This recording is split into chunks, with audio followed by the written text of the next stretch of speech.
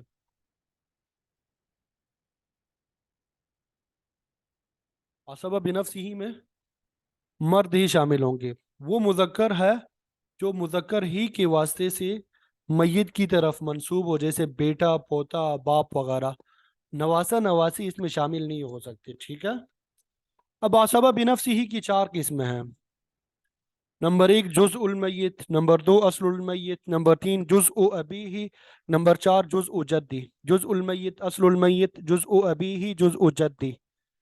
جزء المیت میت کے جز، میت کے فروع، میت کا بیٹا، پوتا، پڑ پوتا، یہ سب جو ہے جزء المیت میں داخل ہے. میت کا بیٹا، پوتا، پڑ پوتا، یہ جزء المیت میں داخل ہے. اصل المیت میت کی اصل، یعنی میت کے اصول جن کے ذریعے سے میت دنیا میں آیا ہے، وجود میں آیا ہے، ان کو میت کے اصول کہا جاتا ہے. جیسے میت کا باپ ہو گیا، دادا ہو گیا، پر دادا وغیرہ. جزء ابیہ، ابیہ کی ضمیر جو ہے میت کی طرف راجع ہے، یعنی میت کے باپ کے فروع، میت کے باپ کے جز، یعنی میت کا جو باپ ہے اس کے جو اجزاء ہے اس کے فروع ہے. میت کے باپ کے فروع جیسے میت کا بھائی ہو گیا، میت کا بھتیجا ہو گیا. ٹھیک ہے.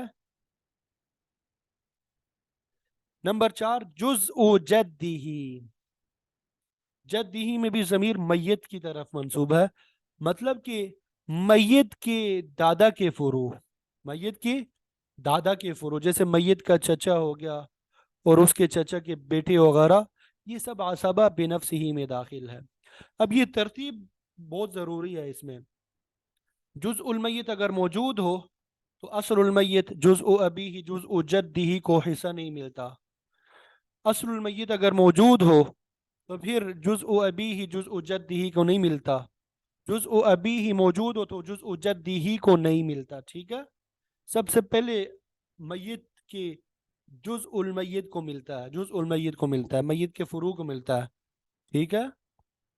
یہ بات سمجھ آ گئی؟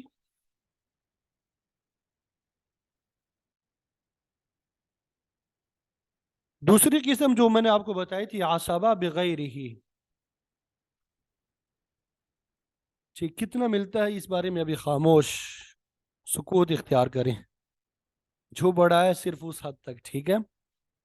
اس کے بارے میں آپ کو بتا چکا ہوں کہ ذوی الفروز میں سے جو باقی بچ جائے وہ ان کو ملتا ہے. اب جتنے بھی بچتا ہے وہ ان کو ملے گا. ٹھیک ہے. اب کس طریقے سے ملے گا وہ انشاءاللہ پڑھیں گے.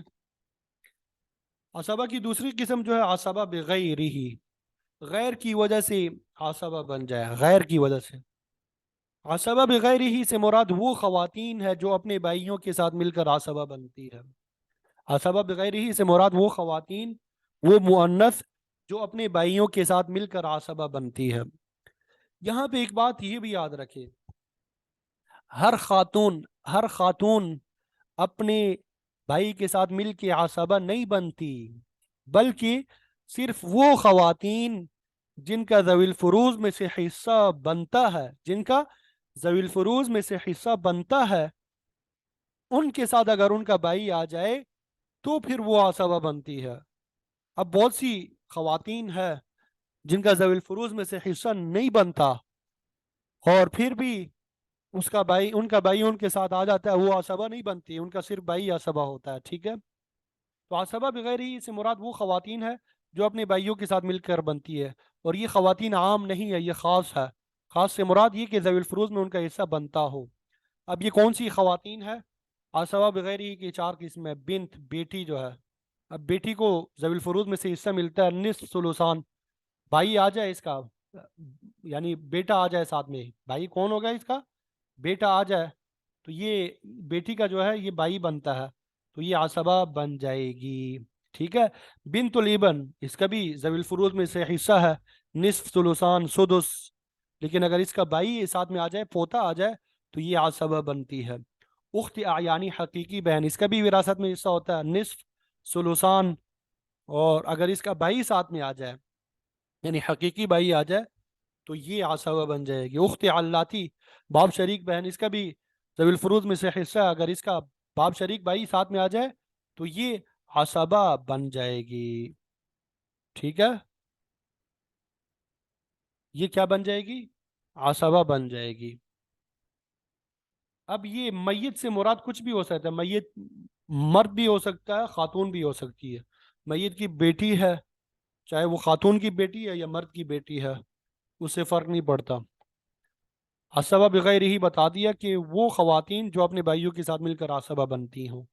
عصبہ مع غیر ہی، عصبہ مع غیر ہی، اس سے مراد وہ خواتین جو مؤنث اولاد کی وجہ سے عصبہ بنتی ہو.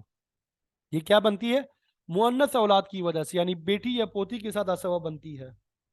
اور یہ ہم نے پڑھ لیا اخت اعیانی اور اخت علاتی. اخت اعیانی اور اخت علاتی، اخت اعیانی کے ساتھ جب مؤنث اولاد آ جائے تو یہ عصبہ بنتی ہے، اور اخت علاتی کے ساتھ جب مؤنث اولاد آتی ہے تب بھی یہ کیا بنتی ہے؟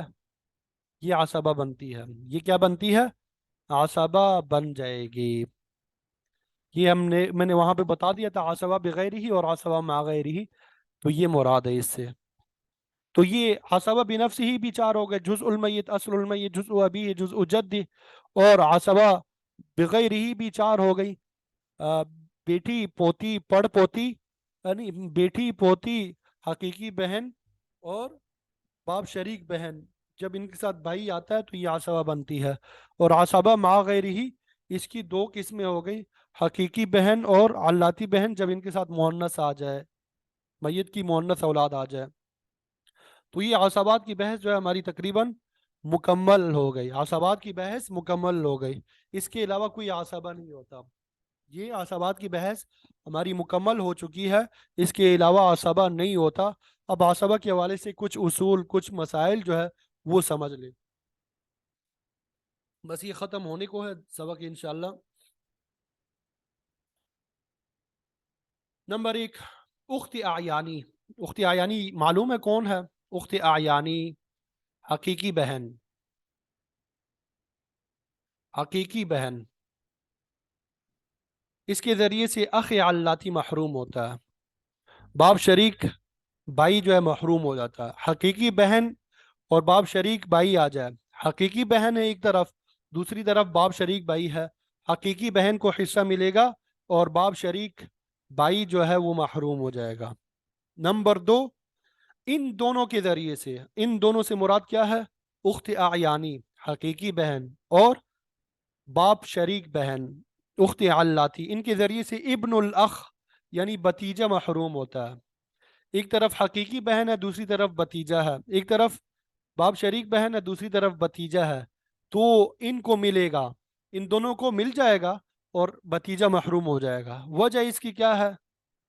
جب یہ دونوں بنت کے ساتھ عصبہ بنتے ہیں، یہ یعنی اخت اعیانی اور اخت علاتی مؤنث اولاد کی وجہ سے عصبہ بنتی ہے، تو یہ کس کے حکم میں ہو جاتے ہیں؟ بائی کے حکم میں ہو جاتے ہیں. گویا کہ یہ اب مؤنث نہیں رہتے، یہ بائی کے حکم میں ہو جاتے ہیں. تو اگر ان دونوں صورتوں میں، اوپر جو ہم نے دو صورتیں ذکر کی ہے اخ علاتی اور ابن الاخ، یہاں پہ اخت اعیانی کی جگہ نمبر ایک میں اخت اعیانی کی جگہ اخ حقیقی ہوتا، اخ اعیانی ہوتا، تب یہ اخ علاتی محروم ہوتا. اور اس طرح دوسری صورت میں ان دونوں کی جگہ اخ ہوتا، تب بھی ابن الاخ یعنی بتیجا محروم ہو جاتا. ٹھیک ہے، تو اس وجہ سے یہ ایک اصول یاد رکھیے گا. یہ دو اصول جو ہے یہ انشاءاللہ آگے پھر مسائل سمجھنے میں آسانی ہوتی ہے ان کی وجہ سے. مثال نمبر ایک دیکھیں. مثال نمبر ایک، بنت ہے، اخت عینی ہے، اخ علاتی ہے. اب بنت کو نصف مل جائے گا، ایک ہے. اخت عینی جو ہے بنت کی وجہ سے، مؤنث اولاد کی وجہ سے عصبہ ہوگی. اخ علاتی جو ہے یہ اخت عینی کی وجہ سے محروم ہو گیا. ہم نے بتا دیا کہ یہ کس کے برابر ہوتا ہے؟ گویا کہ یہ اخ عینی ہے. یہاں پہ اخت نہیں ہے، گویا کہ یہ کیا ہو، گویا کہ اخ عینی ہے. اس وجہ سے یہ اخ علاتی جو ہے محروم ہو گیا. مثال نمبر دو دیکھیں کہ بنت ہے، اخت عینی ہے، اور ساتھ میں ابن الاخ بتیجا ہے. اب بتیجا چاہے حقیقی ہو یا علاتی، بنت کو نصف ملے گا، اخت عینی عصبہ ہو جائے گی اور یہ بتیجا محروم ہو جائے گا. مثال نمبر تین بھی اسی سے ملتی جلتی ہے، لیکن وہاں بنت ہے، اخت عینی کی جگہ اخت علاتی ہے اور ساتھ میں بتیجا ہے. تو بنت کو نصف ملے گا اور اخت علاتی عصبہ ہو جائے گی، اور وہ بھتیجا جو ہے محروم ہو جائے گا. ٹھیک ہے. اچھا، یہ عصبات میں ترجیح کے لیے اصول یہ انشاءاللہ کل پڑھیں گے، ٹائم مکمل ہو گیا. اور عربی میں جو اس کی تعبیر ہے یہ بھی ہم پڑھیں گے، اور ذوی الارحام اور بقیہ جو حصہ پھر انشاءاللہ کل پڑھیں گے. امید کرتا ہوں آج جو سبق پڑھایا ہے وہ آپ کو سمجھ آ گیا ہوگا. اگر کوئی بات کسی نے پوچھنی ہے تو وہ پوچھ سکتے ہیں. اللہ تعالیٰ سے دعا ہے اللہ تعالیٰ ہم سب کو عمل کی توفیق عطا فرمائے، علم میراث کا سمجھنا سمجھانا ہمارے لیے آسان بنائے. وآخر دعوانا ان الحمد للہ رب العالمین.